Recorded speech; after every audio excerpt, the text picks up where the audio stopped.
título dessa história que a gente começou a escrever agora.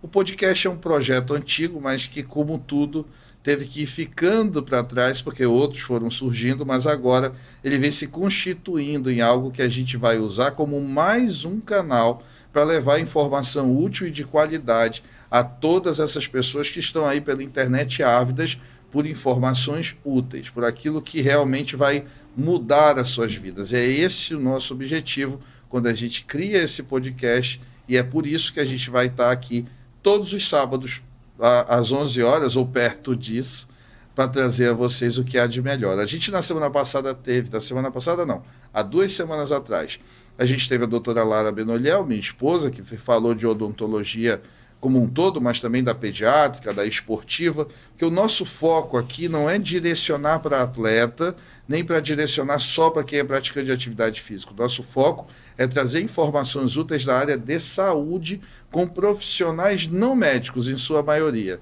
E com dirigentes, com pessoas que fazem isso acontecer. A gente vai ter daqui a alguns dias o Rosenha, que é um grande amigo, hoje presidente da Federação Amazonense de Futebol, investidor, empreendedor, ou seja, um cara completo, que vai trazer muita coisa para a gente também. Mas hoje eu tenho o prazer inenarrável, assim, eu o conheci por meio do Daniel Guedes, que é um grande amigo, deveria estar com a gente hoje, mas teve lá seus afazeres na clínica, lá no Instituto, e eu conheci por meio do Daniel o Everton Bezerra, nosso amigo professor da UFAM, minha faculdade, minha escola, minha casa, e o que mais me chamou a atenção foi o currículo do Everton. Claro, vou deixar que ele fale para vocês o currículo dele quando ele se apresentar, mas o que me chamou a atenção, e eu pedi até já a ajuda dele, ele disse: Everton, eu também quero chegar a publicar, eu tenho várias ideias, mas daí a você tirar isso, botar no papel e publicar um livro, é um caminho. Existe. E agora eu encontrei o meu incentivador, creio eu, porque o Everton já está no 8º livro aqui. A gente tem um dos livros, ele acabou de me presentear, a gente vai botar aqui para todo mundo ver.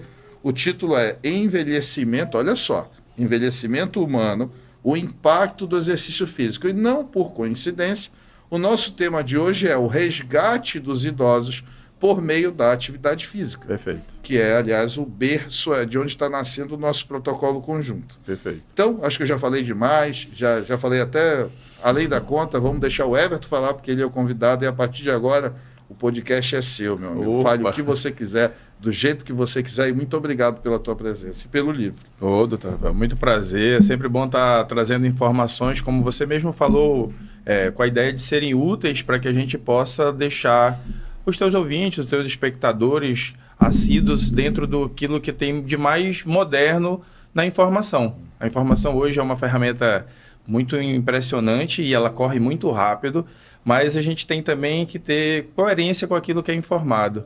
Então, assim, esse livro, ele vamos dizer, resume um pouco, porque é muito complexo você em um livro colocar tudo que aconteceu, mas ele resume um pouco mais de uma década que eu tenho trabalhando com essa questão do exercício físico e aplicado ao envelhecimento. Como você falou, eu hoje estou na Universidade Federal do Amazonas, na Faculdade de Educação Física e Fisioterapia. Faço parte do programa de pós-graduação em Ciências do Movimento Humano, em nível de mestrado. Então, todos os meus alunos que eu oriento estão direcionados, boa parte, na verdade, deles, para esse tema, que é um tema muito, muito legal e que hoje me desafia mais, porque o Brasil está num processo que não tem mais volta de envelhecimento. A gente já tem uma taxa de crescimento quase invertida, ou seja, pessoas de mais de 60 anos são maiores do que as pessoas até 14 anos. Então, essa taxa de crescimento ela está começando a se inverter. O IBGE disse que, no último censo, que a gente tem ali uma previsão de 2050, a gente ter realmente uma população acima de 60 anos muito grande, bem parecido com o que hoje projeta a Europa. Então, isso aí é um fato que a gente precisa começar a entender como deixar melhor a qualidade de vida dessas pessoas, porque eu até brinco com os meus alunos: olha, vocês têm que entender o seguinte, a estimativa do IBGE para que você atinja as mulheres está ali na faixa dos 72, os homens ali 70 anos, mas isso deve aumentar com as próximas décadas. Eu falo, todo mundo vai chegar. A grande questão é como você vai chegar. Esse é o ponto. Exatamente. é importante a gente, claro, dizer desse envelhecimento natural, mas ao mesmo tempo eu queria que tu dissesses, como profissional da educação física, o que representou, nesses últimos 5 anos pelo menos, essa explosão de procura pelo ganho de saúde por meio da atividade física. A gente que milita nessa área percebeu nos últimos, principalmente nos últimos 10, mas mais intensamente nos últimos 5 anos, uma procura cada vez melhor e maior, não só de pessoas jovens, mas também dos idosos, né? Por pelo ambiente de academia, pelos exercícios de carga. Aqui tu atribuis eu particularmente, só para te dar um gancho, eu atribuo isso à internet, a parte boa da internet, que é o que a gente está fazendo aqui agora, que é levar informação útil e uma informação que realmente dá para aplicar, né? E eles, motivados muito por isso, entenderam que a atividade física de carga era a saída para uma boa longevidade, para uma longevidade saudável. O que tu acha disso? O que foi realmente que, segundo a tua ótica, que levou essas pessoas, não só os jovens, mas também os idosos, a procurar por isso? Eu gosto de pensar assim, Rafael, em 2 segmentos ou em 2 momentos. Quando você busca atividade física, busca academia, busca musculação, e você é mais jovem, você está naquela fase do que eu quero. Então, eu quero emagrecer, eu quero ganhar massa muscular, eu quero ficar mais bonito, eu quero um aspecto estético mais agradável. Então, você se cobra nesse ponto. Então, isso é o que deu o boom e o que faz do Brasil o segundo maior play na questão do fitness, nessa parte estética, perdendo apenas para os Estados Unidos. Quando a gente vai passando por um processo mais além na questão da idade, eu costumo dizer que aí você sai do eu quero para o eu preciso. Então, eu preciso fazer exercício físico. Perfeito. Por quê? Porque eu começo a ter necessidade devido a toda essa redução funcional que vai acontecendo naturalmente com o corpo. Então, a partir dos 30 anos, a gente já começa a perceber pessoas sedentárias que vão ter muita percepção da perda da força, por exemplo. Então, a primeira coisa que a gente percebe no corpo é que eu vou ficando mais fraco, se eu não faço um exercício que me mantém esse sistema fortalecido. Então, aí a gente vai classificar ali como a dinapenia, que é essa perda da força. Naturalmente vai acontecer. Aí isso vai agravar a cada década em que eu não aplique o remédio ou, o que a gente pode dizer, ou contraposição dessa situação, que é o exercício. E aí depois você vai ter uma redução da massa muscular de forma mais notória. A partir ali dos 50 anos você já começa, a minha coxa já não era mais do mesmo tamanho do que era aos 30, aos 40.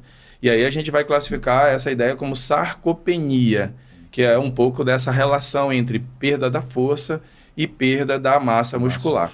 E esse ano, por incrível que pareça, foi lançado um novo termo na literatura dessa área, que é o termo powerpenia.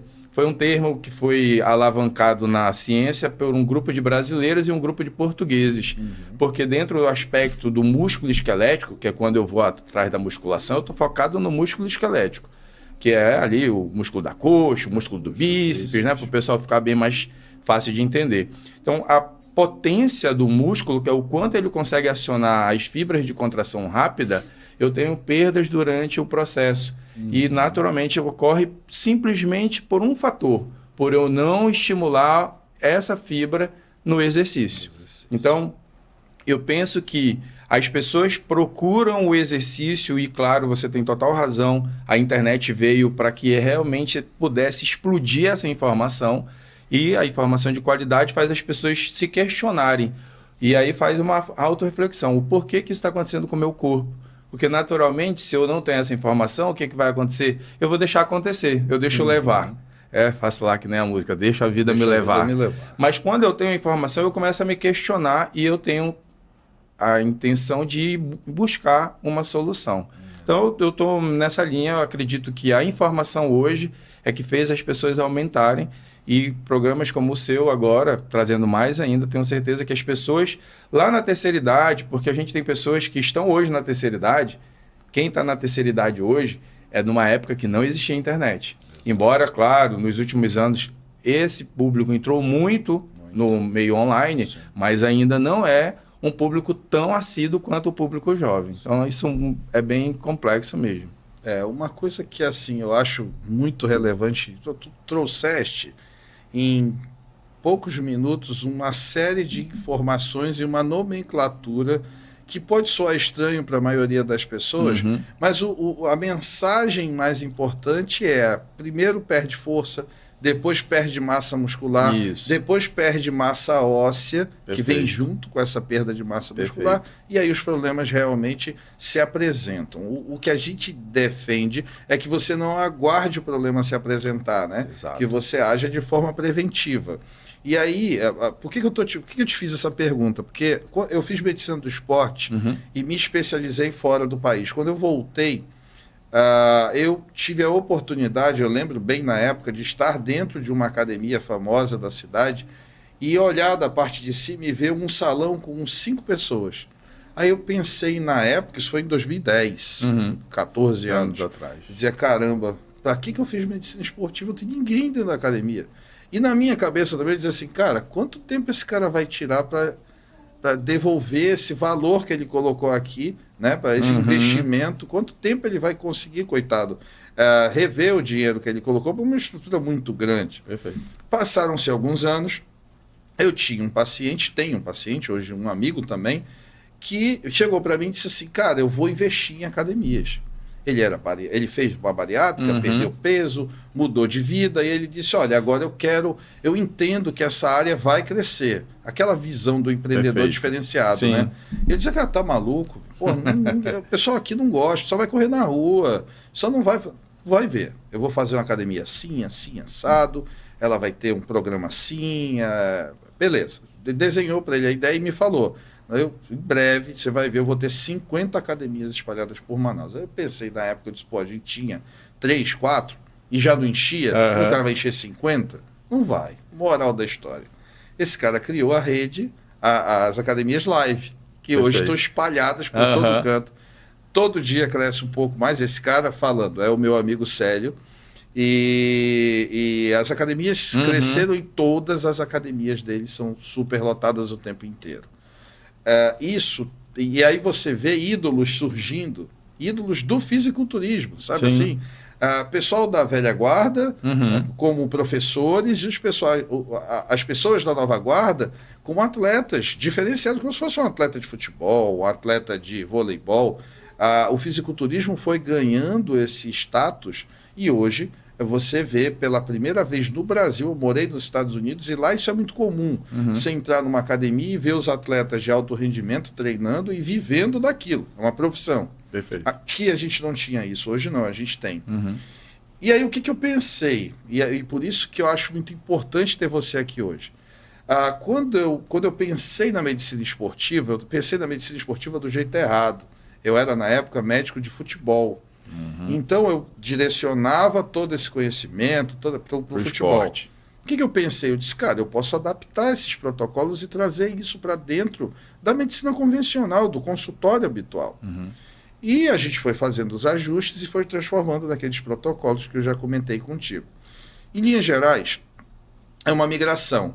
Você faz o resgate, faz as reposições no paciente que você precisa fazer, você leva ele para fazer a reeducação postural primeiro, fisioterapia, RPG, pilates, ITC vertebral, usa todas as técnicas da fisioterapia para consertar a postura e aí entram vocês com a parte mais nobre, que é essa parte de ganhar massa muscular, inverter medidas, tirar gordura e tal. E isso nada mais é do que algo que eu fazia com atletas. Se eu estou num clube e eu recebo um atleta novo que acabou de ser contratado, ele passa por todo esse caminho também. Exato. Então o que a gente fez? A gente tirou de lá, trouxe para o consultório habitual e hoje é o carro-chefe do meu consultório. Resgatar pessoas sem usar drogas, sem usar nada e jogá-las dentro da academia do jeito correto, tendo feito a reeducação postural e tendo sido trabalhadas para estar dentro do ambiente. Aí vem a minha pergunta. O que tu recomendas como professor de educação física e altamente letrado como você, com os teus artigos e todo o teu histórico acadêmico, o que tu recomendas para a maioria das pessoas como extremamente importante para que elas estejam dentro da academia do jeito certo e fazendo tudo da forma correta? A gente tem que colocar hoje um ponto que ainda é um pouco nebuloso. Se a gente for levar em consideração, a gente não tem ainda nem 10% da população brasileira fazendo atividade física de forma mais regular. Sim. Isso é um ponto aí que é um grande desafio para a área da educação física e não só para a área da educação física, para a área da saúde, fazer o envolvimento de mais pessoas. E aí, claro, isso parte de um aumento de políticas públicas que vão trazer essa condição para que as pessoas possam fazer. Não só no nível privado, mas também no nível público. Precisa haver um melhor ganho disso. Notoriamente, o crescimento das academias, como você relatou, da Rede Live e de outras que também ampliaram, fez com que a gente começasse a entender que as pessoas começaram a procurar. Só que, às vezes, o procurar, não é sempre o procurar de qualquer forma. Eu preciso entender como é que isso deve ser observado. Então, você falou muito bem. As pessoas vão lá contigo, você faz uma avaliação e, a partir dali, entende qual é o melhor caminho. Quando você for para uma academia, todo mundo que está te ouvindo fala assim, se você tem que ter feito uma avaliação, as pessoas precisam conhecer você. Claro que a primeira avaliação hoje, ela é sempre focada naquela ideia da composição corporal. E aí você trouxe um termo, que é a ideia lá que você vai começar a reduzir gordura, vai começar a ganhar massa muscular. Então tem um termo até hoje chamado recomposição corporal. Que as pessoas tinham aquela ideia de que eu primeiro vou perder gordura para depois ganhar massa muscular. Isso, na verdade, hoje a literatura já traz que é um processo basicamente contínuo e igual. Você vai ganhando um e perdendo o outro, que é a gordura que você quer perder, e ganhar massa muscular, que vai te dar mais aumento de metabolismo, vai te dar mais funcionabilidade. Mas o outro ponto que eu trago na avaliação é que você vai para a academia melhorar a tua condição motora. Então, a avaliação ela precisaria ter uma avaliação motora, que é o que você sugere lá quando, por exemplo, encaminha o teu paciente para o fisioterapeuta. Ele vai entender como está o aspecto motor. Tem um desequilíbrio entre a musculatura de trás e a musculatura da frente do abdômen, por exemplo, da região abdominal. Então, ali eu tenho um desequilíbrio no core. Quando eu desequilibro essa musculatura, é meio como se eu estivesse desequilibrando a parte superior e a parte inferior, porque é a parte que conecta. Então, antes de eu aplicar carga num treino de musculação, eu preciso ter corrigido esse desequilíbrio. Para que eu possa poder... Repete isso, só porque eu acho que isso dá um corte extremamente importante. Não, legal, claro. Porque é o que eu falo milhares de vezes no consultório todos os dias e acho que todo mundo tem que entender. Não é que nem botar uma roupa, um sapato e correr na rua.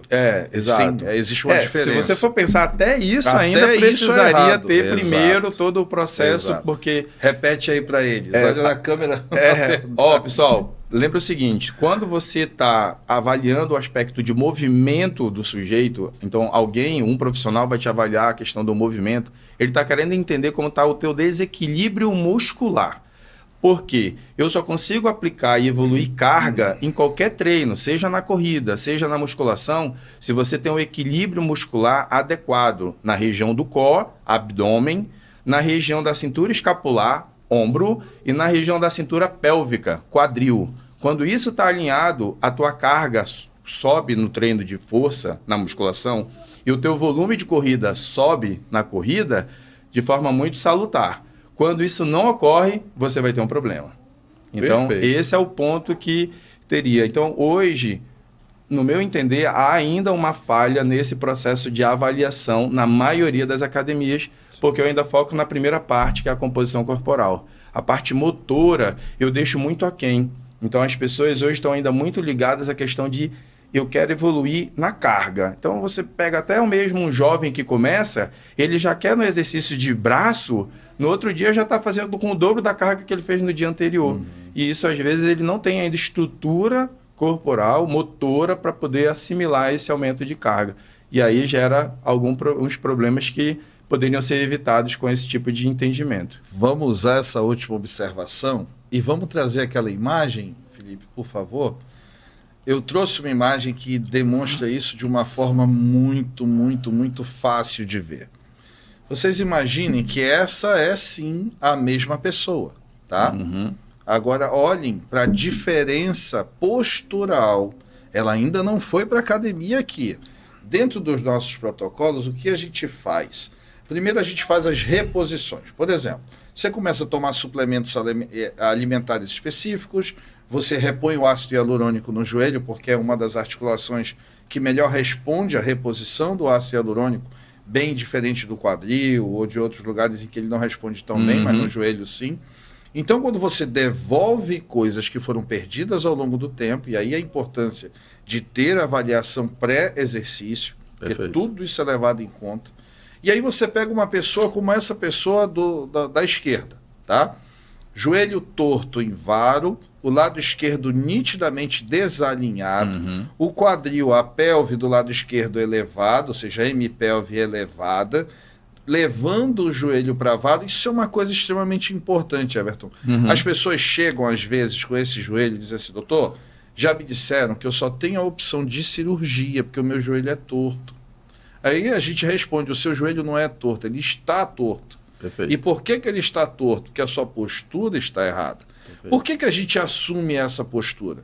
Porque você pode ter um processo natural de envelhecimento da articulação e o teu corpo responde a isso. O teu corpo se adapta a essas deficiências. E é por isso que fica desse jeito. Exato. Então, qual é o foco? O foco é reequilibrar tudo isso para depois ir fazer exatamente o que você falou. Eu tenho que pegar um corpo equilibrado, eu tenho que pegar um corpo pronto para poder fazer exercícios de carga.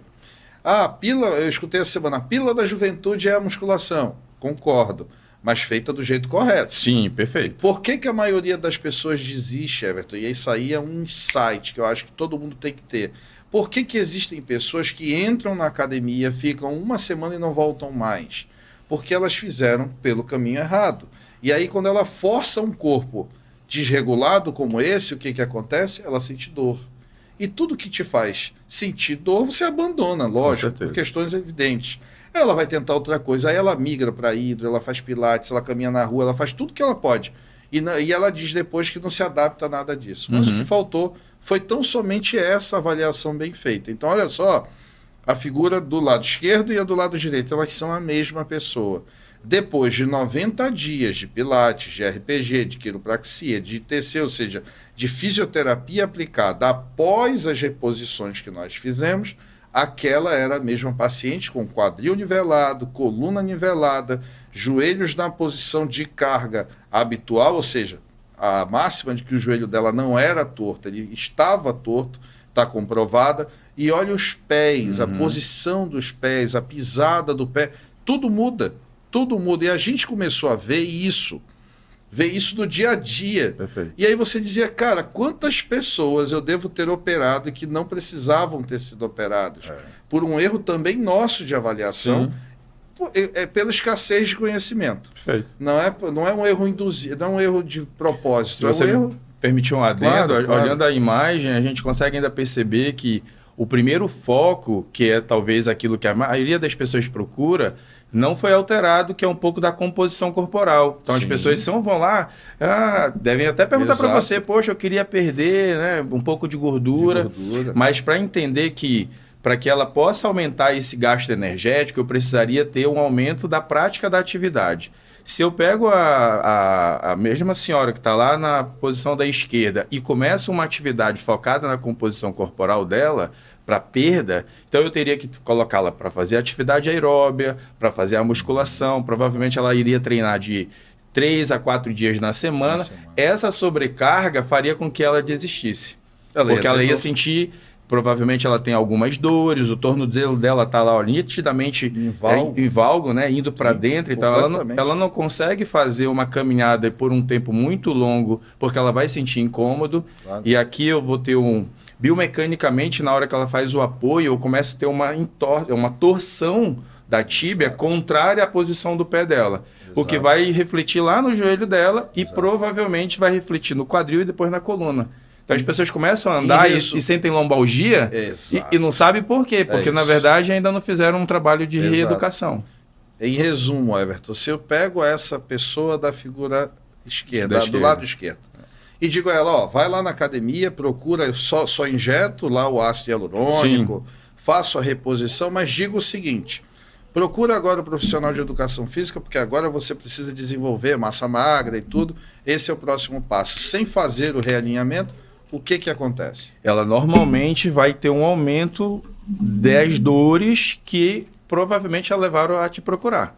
Porque a carga vai ser inadequada e vai estar aplicando em pontos em que hoje ela já tem essa aplicação. A biomecânica está toda alterada. É. Então, e, infelizmente, a gente hoje, posso te dizer, tem profissionais de educação física que conseguem já fazer o ajuste disso, que caso a cliente não procure o fisioterapeuta, tem, mas são mais escassos. Eu realmente preciso de um profissional que vai anteceder o profissional de educação física, porque Everton, é porque eles não têm conhecimento, não, é porque não é um conhecimento passado na faculdade de forma tão aprofundada. Sim. Não é que o profissional é incapaz, é porque, como você falou, o nível dele estaria um pouco depois. Então, realmente, o fisioterapeuta tem uma imersão maior nesse tipo de correção. E o profissional de educação física que tem essa capacidade é porque ele foi estudar além daquilo que ele estuda na faculdade. Mas você conseguiria, tem algumas pessoas que conseguem ter, mas realmente o caminho que tu mostrou, a pessoa que é a mesma, né, para enfatizar para todo mundo que está acompanhando da direita, está apta agora a receber um pouco mais de estímulos focados naquela recuperação do músculo, que vai culminar na questão da redução ou na recomposição corporal com a redução dessa gordura que está incomodando. Então, até um termo para o pessoal entender que é muito comum hoje, nas pessoas da terceira idade, chama obesidade sarcopênica. Então, é o indivíduo que vai ganhar peso e, ao mesmo tempo, ele está perdendo massa muscular. E, quando não, ele tem a obesidade osteossarcopênica, que é o indivíduo que está ganhando peso, gordura, está perdendo massa óssea e está perdendo massa muscular. Então, o foco realmente, depois que eu faço essa correção, é começar a ter um estímulo para que haja uma redução. Lembrando que a massa óssea, sobre o aspecto da carga aplicada, tanto numa caminhada quanto num exercício de musculação, ela hoje, a literatura mostra que eu tenho ali resposta a partir de 12 meses de aplicação. É a que mais vai ter dificuldade, mas não dificuldade, vai ter um pouco mais de demora na resposta aplicação do exercício. Mas a parte de ganho de massa muscular e de redução da gordura, hoje a literatura mostra que em 90 dias eu já tenho uma transformação muito significativa dentro do processo. Era exatamente esse o gancho que eu precisava de ti para a minha próxima pergunta. E nem combinamos nada, né? Não, para a minha próxima pergunta. Como que eu posso entrar com a educação física mesmo nessa fase inicial? Porque a gente sabe que eu posso usar, sim, a musculação para corrigir tudo isso. Eu não preciso necessariamente do Pilates, do RPG, do ITC. Eu posso, com muito cuidado, com muito jeito e com conhecimentos específicos que esse profissional de educação física vai ter. E aí a palavra personal passa a ter mais sentido para mim. Personal é o cara que personaliza o treino para você. Entendeu? Então ele vai sentar em cima de ti, ele vai tirar foto, ele vai fazer vídeo, ele vai estudar o teu caso e ele vai dizer, agora, para ti, a gente vai fazer assim. Esse cara pode ganhar R$1.000 por hora, porque o que ele presta de serviço é algo que é extremamente diferenciado e que inclui tudo isso que a gente está trazendo para cá. Então a minha pergunta é, que outra forma teria então o profissional de educação física de entrar numa fase mais cedo, uma fase mais precoce, ou seja, acabei de fazer as reposições, está tudo já reposto, tudo equilibrado, mas ainda tem os erros de postura e eu já quero colocar a educação física junto com a fisioterapia, agindo ao mesmo tempo para devolver isso mais rápido para o meu paciente. Perfeito. Aí, quero que tu digas para a gente como isso é possível. É possível porque você vai pensar, a gente tem alguns princípios do treinamento esportivo, 2 deles são muito aplicáveis para essa tua pergunta. O princípio da individualidade biológica, que é um princípio que vai ser aplicado para qualquer prescrição, então eu tenho que entender quem é o sujeito, a individualidade biológica, e o segundo é o princípio da especificidade, ou seja, eu tenho que ser específico naquilo que o sujeito precisa conforme a condição dele. Bom, o que a gente poderia pensar, Rafael, nessa condição é, primeiro eu vou fazer uma avaliação de movimento concomitante com aquilo que foi feito pelo fisioterapeuta. Segundo, eu vou identificar a musculatura que é a que está mais enfraquecida. E normalmente você vai ter alguns pilares nesse enfraquecimento. A região anterior do abdômen, a musculatura intrínseca, vamos chamar, a mais interna, ali transverso, oblíquo interno. Então, são músculos do abdômen que estão muito mais próximos da coluna, na parte anterior. Eu tenho também, normalmente, um enfraquecimento da musculatura do glúteo médio, que é o que eu vou ter por não estar usando, muito tempo sentado. O quadríceps tende a ter também uma redução dessa condição de força. Se eu olho ali para a relação cintura... Vou só te interromper um instantinho, porque assim, falar em cima de uma única imagem é fácil. E todo mundo vai dizer, bom, mas era uma idosa, era uma senhorinha. Agora não é mais. Agora não é mais uma idosa, agora nós estamos falando de uma adolescente. Perfeito. Que tem características muito semelhantes, claro, não são as mesmas, mas tu vai perceber o valgo de tornozelo, a rotação externa excessiva, interna excessiva, isso.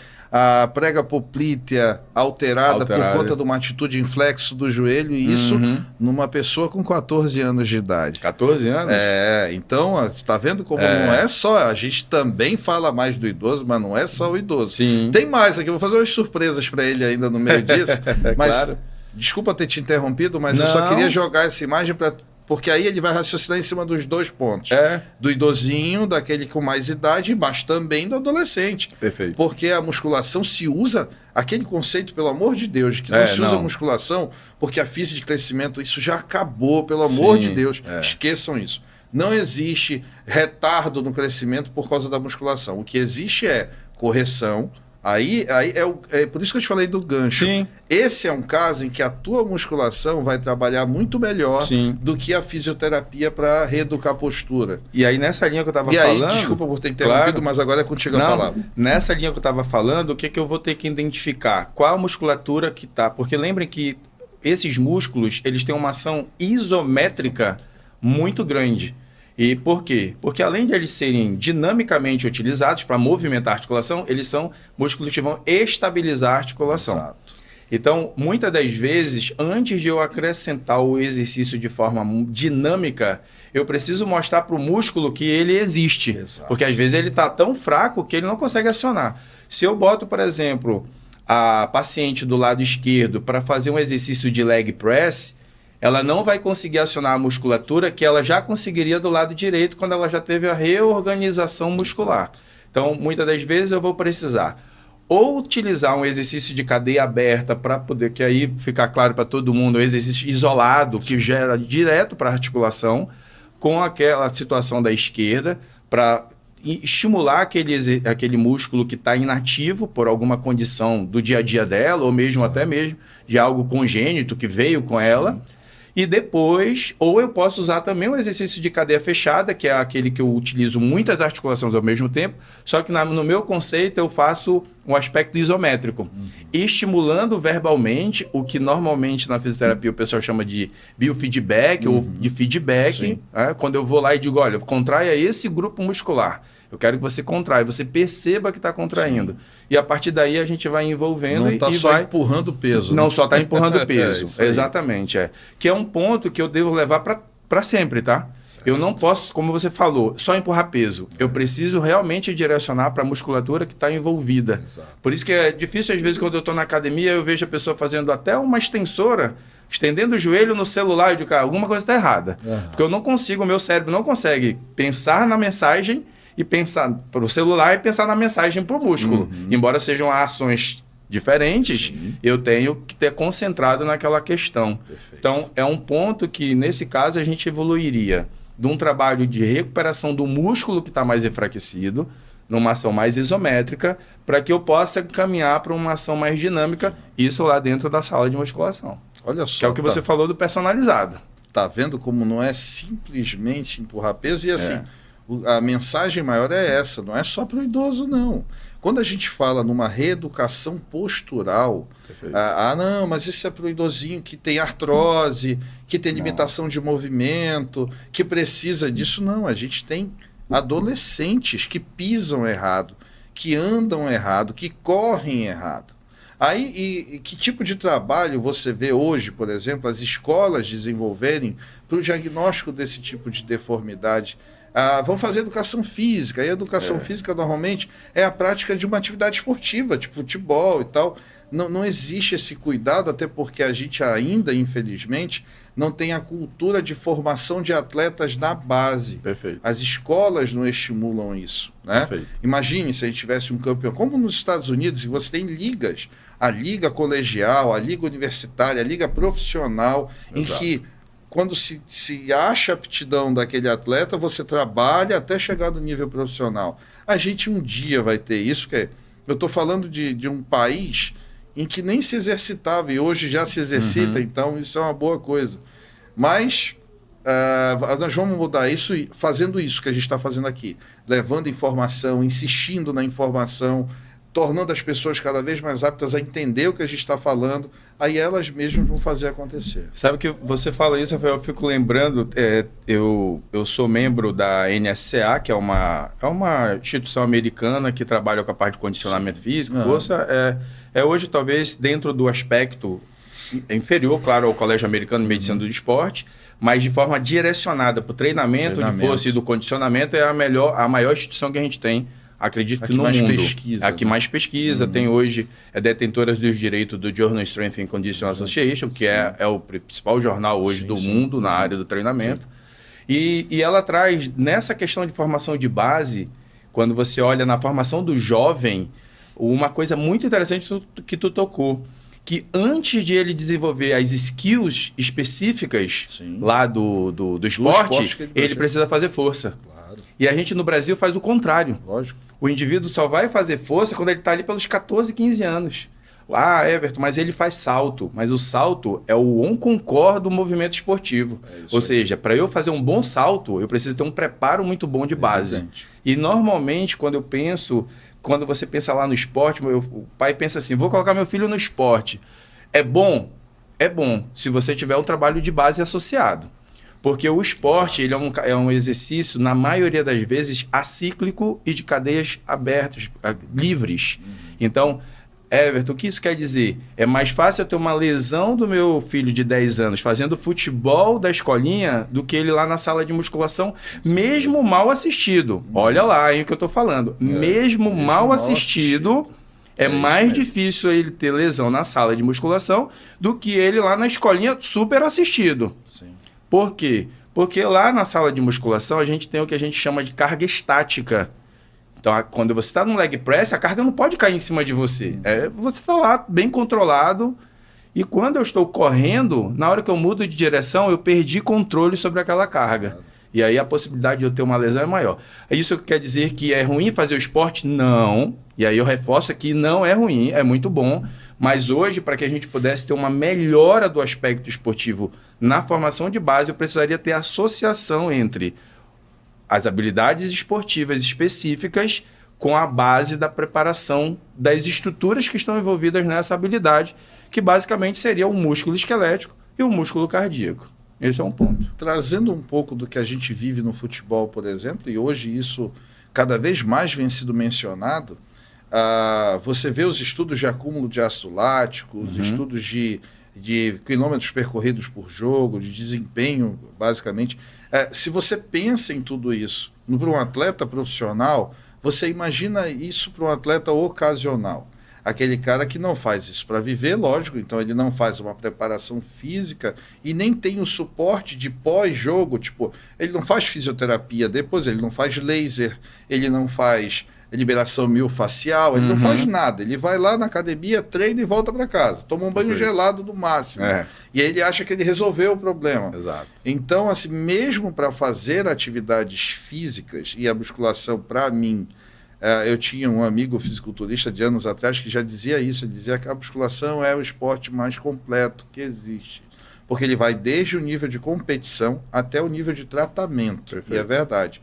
Tudo muito controlado, tudo muito... Claro, existem os excessos? Existem, a gente vê os excessos. Aí você vai dizer, mas o Ronnie Coleman está aí, de cadeira de rodas, mas ali é uma outra história. Tem absolutamente nada a ver com a musculação. Entendeu? É o contrário, inclusive. A musculação o ajuda a ser ainda o que ele é hoje, senão seria muito pior. Né? Perfeito. Então, cada um com o seu cada um. E eu acho que a interação dessa equipe multidisciplinar, que se constitui o quê? Eu, você, fisioterapeutas, nutricionistas, psicólogos do esporte. Isso o esporte já ensina há muitos anos. Isso começou, toda essa estrutura, a ganhar corpo com o voleibol, que talvez seja a modalidade esportiva que mais trabalha essas inovações.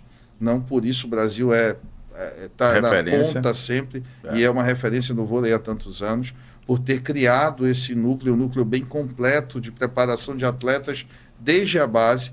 E também não por isso o Brasil deixou de ser uma vanguarda no futebol profissional por não trabalhar a sua base como deveria, e é por isso que hoje a gente está padecendo aí de uma geração, né, uma geração completamente... E faço uma ressalva, aqui eu não gosto de ser o pessimista, mas no futebol nós vamos reservar algumas gerações ainda para ganhar de novo a Copa do Mundo. Com certeza. Porque é questão de mindset. Você fala tanto em mindset agora com os coaches, né? Agora é tudo mindset. Mas é uma questão de mindset. É uma questão de... Não adianta tu deixar o cara mais forte, tu fazer treinos específicos do esporte, porque se a cabeça não for boa, se ele não achar que ele consegue fazer aquela determinada coisa, isso não vai acontecer. E aí vou trazer de novo para a nossa conversa. Vamos falar mais dos nossos idosos, que foi o motivo que nos trouxe realmente para cá. Quando a gente fala de tudo isso que a gente já falou, de resgate, de trazer ele de volta, de pegar uma senhora, como eu faço, de 80 anos, e colocar ela dentro de uma academia que ela nunca pisou. E aí, quando ela entra, ela interage com pessoas novas, a migração ela começa no momento das reposições pela ausência de dor. Então, quando você faz a infiltração com ácido ou com corticoide e tira aquela dor, a primeira satisfação é pelo alívio da dor. A segunda satisfação vai pelo horizonte que se abre, a academia é um deles. E aí ela chega na academia. Quando ela chega na academia, ela se vê frente a uma realidade em que todas as pessoas que estão ali dentro querem uma única coisa: obtenção de saúde. Então são pessoas que estão ali treinando, que estão ali conversando, que estão procurando uma válvula de escape, muitas vezes, para um dia difícil, para uma situação difícil. E aí acaba que é um ambiente muito salutar também do ponto de vista mental. E aí vem a minha pergunta. Tu, como professor de educação física, o que tu tens a dizer para esse público e para todos os outros sobre os benefícios que são trazidos por meio da atividade física para a parte mental? A gente sabe que a depressão é uma das doenças que mais mata no mundo. E ela é tratada, eu digo isso sempre, pela atividade física. Então, aí eu quero que o professor de educação física nos diga realmente como que isso acontece. Olha como é interessante quando você fala, por exemplo, em demência, que é algo que está acontecendo muito, e se percebe muito na terceira idade, um dos algoritmos de rastreamento, o que é que seja, são testes que você faz com a pessoa para saber o quanto ela está. Os dois principais testes é a redução da capacidade funcional da marcha, por exemplo. Então, quando você está começando a reduzir a tua capacidade de andar, é algo que está te mostrando um caminho que provavelmente a tua capacidade cognitiva também está sendo afetada. E depois disso você vai chegar num nível de demência. Então, algo que o físico te mostra, depois você vai tendo um alavancamento desse problema para outras partes cerebrais, vamos chamar assim. Então, quando eu penso que a pessoa deveria olhar para o exercício, para a atividade física, ela deveria olhar como um processo de contraposição ao envelhecimento, que é algo que vai acontecer com o corpo. Tem alguns estudos, Rafael, que mostram assim, um idoso, uma pessoa de 60 anos, uma pessoa idosa de 60 anos, que pratica musculação, ela tem a mesma força que um indivíduo adulto não praticante de musculação de 40 anos. Aí eu vou te perguntar, você que é médico, não existe nenhum remédio anti-envelhecimento que faça você pegar uma pessoa de 60 anos e que comece a fazer musculação e que você devolva a força para ela que ela tinha aos 40 quando ela era sedentária. São 20 anos de rejuvenescimento, se a gente falar. Exatamente. O anti-aging, né, que é o que todo mundo procura, só que o anti-aging todo mundo olha para o rosto, porque ninguém quer ter as rugas, ninguém quer ter, né, as peles caídas, o colágeno vai perdendo, etc. Mas quando você olha realmente do ponto de vista funcional, eu deveria estar olhando exatamente para a musculatura esquelética, que é a que vai mais depreciar no processo de envelhecimento. E a prática do exercício hoje, E aí eu diria de forma específica, a musculação é o maior beneficiário para esse músculo esquelético que está sendo depreciado com o envelhecimento. Então, eu hoje preciso estar fazendo musculação como um processo de melhora da minha funcionalidade, pensando ou ganhando economia para quando eu estiver lá na terceira idade eu tenha autonomia. Porque a pior coisa que tem, eu sempre falo assim para as pessoas, você vai no banheiro aos 20 anos naturalmente, aos 30 naturalmente, 40 naturalmente. Agora, imagina com 60 anos você ter que chamar alguém para fazer você levantar do assento. Ou você ter que instalar uma barra para poder você usar a força do membro superior, que é que nessa proporção é o que o último que vai perder. Então, assim, você vai perceber que está começando a perder função quando você tem dificuldade de levantar, porque o membro inferior é o primeiro que vai, devido ao tempo que a gente passa sentado. Então as pessoas começam a achar, não, mas o meu membro superior ainda está forte, eu consigo ainda levantar. Quando você começa a utilizar mais o membro superior para ações que você precisaria do membro inferior, é um alerta, cuidado. Perfeito. Você já está ali num caminho que precisa de um profissional te orientando para que você possa fazer. Então, nesse ponto, quando as pessoas param a refletir, Everton, mas eu vou fazer musculação para poder ficar bonito, é uma consequência que pode acontecer. Você vai ter pessoas de 60 anos com um físico muito bom, mas ainda não é o prioritário, é você manter a função do teu músculo esquelético para que você possa manter as atividades da vida diária, que é algo que eu falo para mim mesmo. Cara, com 60 anos, se eu precisar de alguém para me tirar do sanitário, eu vou ficar preocupado, entendeu? Então, eu diria que hoje a atividade física, e mais especificamente o exercício, Rafael, é a melhor forma das pessoas poderem evitar todos os agravamentos que o processo de envelhecimento vai trazer para as funções corporais. Inclusive as cognitivas. E inclusive as cognitivas, que é o que você vai estar naturalmente perdendo dentro desse processo. Eu li 2 artigos muito interessantes essa semana, justamente para trazer para a gente essa discussão. E uma delas dizia o seguinte, eu até falei sobre isso na TV no último programa que a gente fez. O estudo que mostra que quando você faz exercícios físicos de alta intensidade, em que você força o coração a trabalhar num ritmo cardíaco muito acelerado por muito tempo, e principalmente pelo turbilhonamento da corrente sanguínea, por esse aumento abrupto, súbito e muito contínuo do fluxo, você estimularia, claro, uma maior oxigenação cerebral, renal, ou seja, todos os teus órgãos agradecem por isso, porque eles passam a receber um aporte de oxigênio e de sangue que não tinham naturalmente. Exato.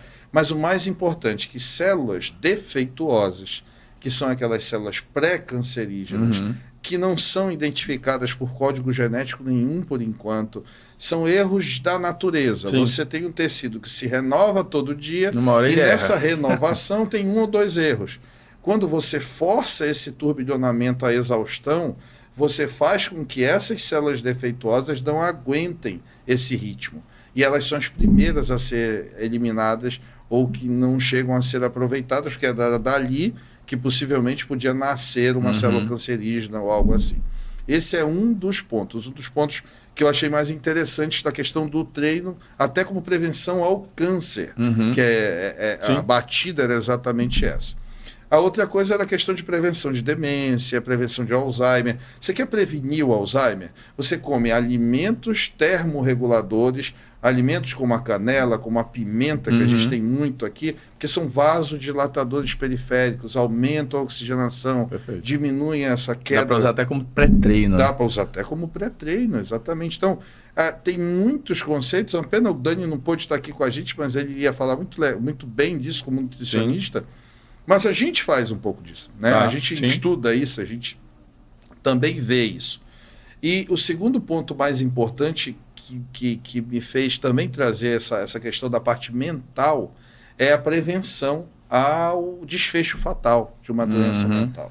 Perfeito. E que em países onde se tem essa prática da atividade física de forma mais regular, o tal das zonas azuis, as blue zones, o índice é quase 0 de distúrbios desse tipo.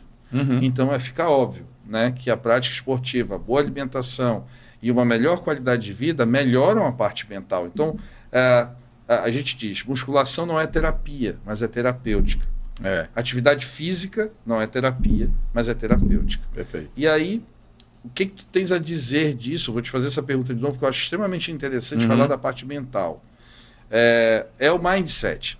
O que a atividade física libera na cabeça das pessoas, na parte mental delas, principalmente delas não terem limites, ou delas se imporem novos limites a cada dia, desafiarem o seu corpo, desafiarem a sua cabeça e ganharem com isso. Era isso. Eu queria que tu dissesse para a gente um pouco como é que a educação física trabalha isso. Bom, a gente sempre tem aquela ideia de que o corpo ele vai exigir mais e ele vai te dar sinais de que você precisa mais. Então, naturalmente, a gente tem uma questão que até eu abordo num dos trabalhos que eu já publiquei, a gente sempre fala em homeostase. Homeostase é o equilíbrio do corpo, mas se a gente for olhar bem para o lado funcional, o corpo nunca está em equilíbrio, porque ele está sempre buscando mais. E aí a gente vai chamar isso um pouco, tem um termo chamado aleostase. O que seria a aleostase? É um termo que faz com que o corpo sempre esteja se preparando, fazendo ali esteja em estado de alerta para o teu próximo desafio. Então, essa aleostase faz com que a gente entenda que o corpo sempre vai estar pronto para uma nova etapa, para um novo desafio. No aspecto cognitivo, quando eu tenho essa melhora, e aí eu vou trazer aqui uma questão que é muito importante, você tocou nas Blue Zones ali, que são aquelas 5 zonas azuis que a gente ainda tem no mundo, e a gente deveria estar multiplicando essas zonas azuis. Eu sempre trago uma coisa, Rafael. Nós, seres humanos, somos altamente comunitários. E o envelhecimento, a modernidade trouxe um aspecto solitário para a gente, e o envelhecimento parece que há algum tempo atrás era o fato de eu estar isolando mais ainda esse sujeito. Quando eu trago um indivíduo desse para uma ação comunitária, seja naqueles grupos de idosos do bairro, ou seja para a academia, eu estou trazendo de volta a ação comunitária, ou seja, ele começa a reviver o social. Sim. E isso faz com que a mente dele comece a ter mais desafios, porque eu converso com pessoas diferentes, eu trago esse aspecto e todo esse benefício que o exercício faz com que a minha mente comece a fugir de todos esses problemas que traz. Se você for olhar lá o Alzheimer, se você for olhar a demência, essas pessoas basicamente são pessoas mais solitárias. Elas não conseguiram desenvolver. E hoje a gente tem uma associação dentro do exercício que é a atividade física, o exercício físico com desafios cognitivos. Então, a gente consegue fazer isso dentro de algumas atividades que fazem com que o indivíduo comece a ter uma oxigenação diferente do cérebro, para que ele possa ter.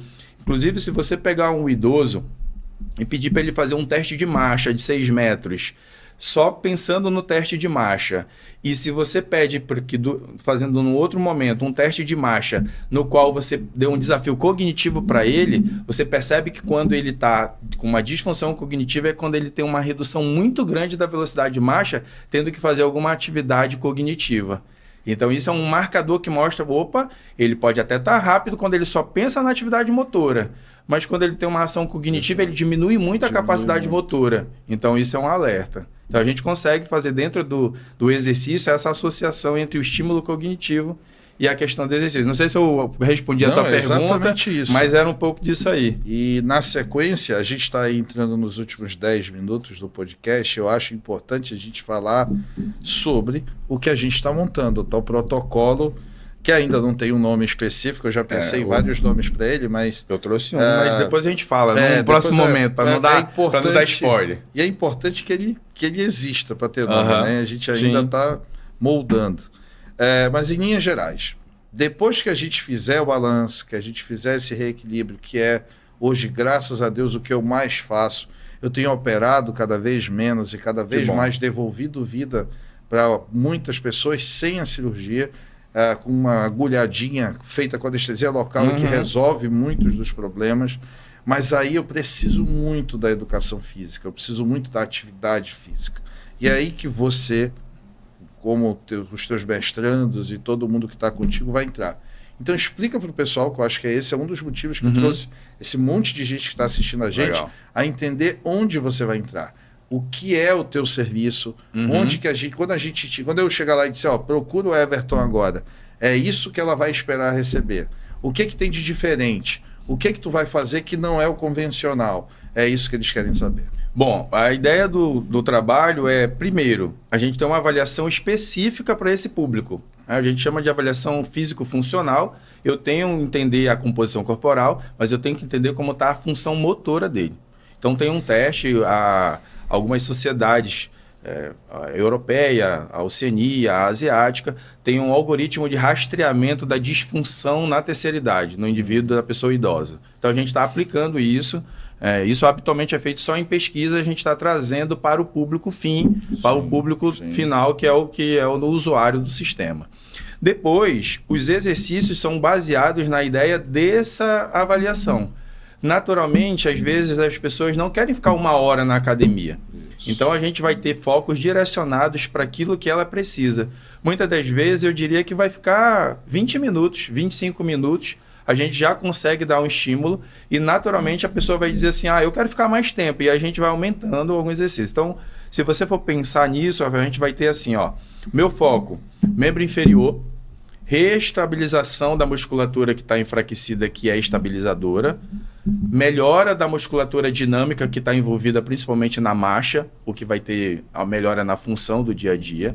Então, você vai ter ali exercícios de cadeia fechada, tipo um leg press, exercício de cadeia aberta, tipo uma flexora, porque eu preciso manter o equilíbrio quadril-joelho. Então, tenho 2 exercícios. Quando a gente olha para o membro superior, a maioria das pessoas com o processo de envelhecimento começa a perder força abdominal, começa a encurtar o peitoral e aí você vai ganhando aquela postura mais curvada. Então, a ideia é a gente trazer um pouco de fortalecimento para a musculatura posterior do tronco para que eu possa ter essa posição, essa postura na hora da marcha mais adequada. E aí entra um ponto diferenciado que não é só a musculação. O que hoje a gente tem como foco muito interessante é o que a gente chama de treinamento multicomponente. Porque além do treino de força, eu reequilibro a questão, trago trabalhos para equilíbrio, reeducação de marcha, a melhora da habilidade do parar e reiniciar, que hoje a gente fala do stop and go, enfim, coisas que no treino convencional, quando eu estou ali no estético, não tem. E esse é um ponto que a gente vai trazer, claro, interligando aí com você e com a fisioterapia para poder realmente trazer aquele... E com a nutrição, E com a nutrição, que depois o Daniel vai vir fazer ali... Eu sei que ele vem fazer um episódio contigo explicando. Esse protocolo é mais completo também por isso, porque ele vai passar também pela reeducação alimentar. Porque lembre que eu estimular o músculo sem ele ter reposição da proteína não vai funcionar. Perfeito. Então, eu preciso... Não funciona nunca, nem para o jovem e muito menos para o idoso. Então, essa relação do trabalho é exatamente atender o indivíduo como um todo. Aquilo que você percebe que o teu cliente, teu paciente chega lá e ele sai andando depois de algumas sessões com você, vai potencializar muito e a gente vai devolver para as pessoas aquilo que é o mais básico, que é a autonomia. Everton, agora uma última coisa, última não sendo última, porque a gente ainda vai conversar mesmo fora do ar, mas onde que a gente pode encontrar esse livro maravilhoso com um tema espetacular, que é a questão do envelhecimento humano e o impacto, que a gente já falou isso aqui várias vezes, sobre o impacto da atividade física dentro da melhor idade. Bom, a gente fala. Onde a gente acha esse livro? O pessoal que quer adquirir, vai lá no Instagram, no @Instituto Extremus, EXTREMUS, Extremus. Repetindo. Extremus, né? EXTREMUS, Instituto Extremus.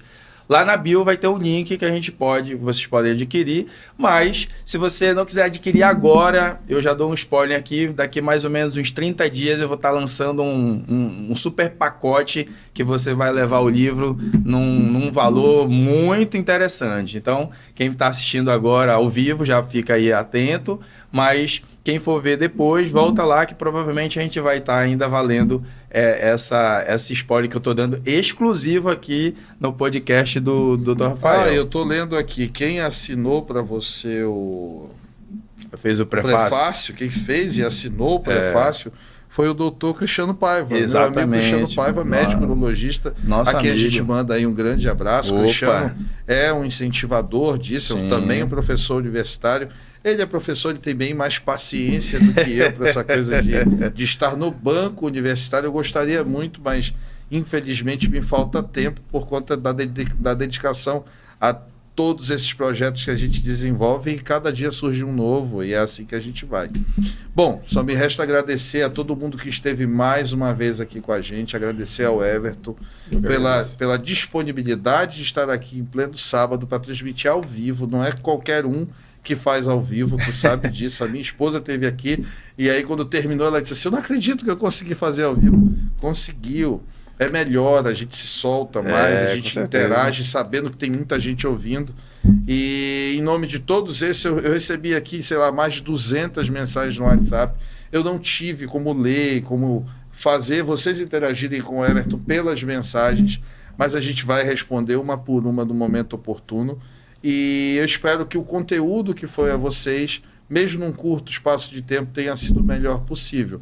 Eu sei que 1 hora é muito pouco para falar de tudo isso, mas com certeza a gente tentou resumir e levar o que há de melhor no nosso tema principal, que é o resgate do idoso. Se você tem uma mãe, um pai, um avô, uma avó, uma tia, um amigo querido que está jogado ali dentro de casa, num cantinho, numa cadeira de macarrão, só assistindo TV sem fazer absolutamente nada e só esperando a morte chegar, não deixe isso acontecer. Tire ele de lá, arranque ele de lá, traga ele com a gente, porque vamos estar aqui, eu com a parte da medicina do esporte, o Daniel Guedes com a nutrição e seu instituto, Daniel Guedes pronto a reeducar a parte alimentar, e agora o Everton e a sua equipe, com todo esse pessoal, todo esse aparato, para lhe entregar o melhor serviço que a gente puder, porque se há algo que faz a gente ser feliz na nossa profissão, é a gente ajudar as pessoas, seja simplesmente ensinando algo como a gente fez hoje, ou intervindo e mudando a vida dessas pessoas. Eu acho que